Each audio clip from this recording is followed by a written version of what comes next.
એક નાનકડા ગામમાં કિરણ નામનો એક ગરીબ છોકરો રહેતો હતો. તે તેની મા સાથે એક નાની ઝૂંપડીમાં રહેતો.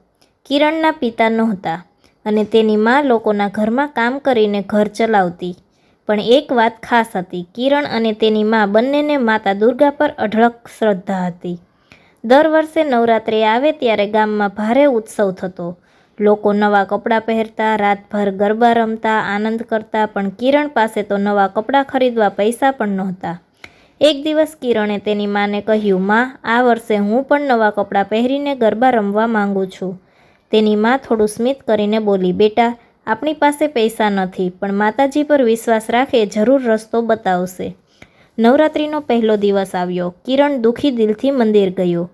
તે માતા દુર્ગાની મૂર્તિ સામે ઊભો રહીને પ્રાર્થના કરવા લાગ્યો, "માતાજી, મને કંઈ નહીં જોઈએ, ફક્ત મારી માને ખુશ રાખજો."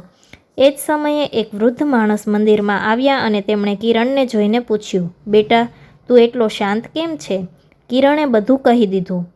વૃદ્ધ માણસ થોડું સ્મિત કર્યા અને બોલ્યા, "માતાજી પર વિશ્વાસ રાખજે." બીજા દિવસે જ્યારે કિરણ ઘરે આવ્યો ત્યારે તેણે જોયું કે તેના ઘરના દરવાજા પાસે એક થેલો પડેલો હતો. તે ખોલીને જોયું તો અંદર નવા કપડાં, મીઠાઈ અને થોડા પૈસા હતા.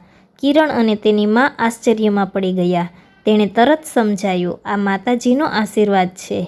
નવરાત્રિના બાકી દિવસોમાં કિરણ ખુશીથી ગરબા રમ્યો અને દરરોજ માતાજીનો આભાર માન્યો. થોડા વર્ષો પછી કિરણ મોટો થયો, મહેનત કરીને સફળ માણસ બન્યો. પણ તે ક્યારેય તેની ગરીબીના દિવસો અને માતાજી પરનો વિશ્વાસ ભૂલ્યો નહીં. આ વાત પરથી આપણને શીખ મળે છે કે જ્યારે વિશ્વાસ સાચો હોય ત્યારે ચમત્કાર જરૂર થાય. માતાજી હંમેશા પોતાના ભક્તોની મદદ કરે છે.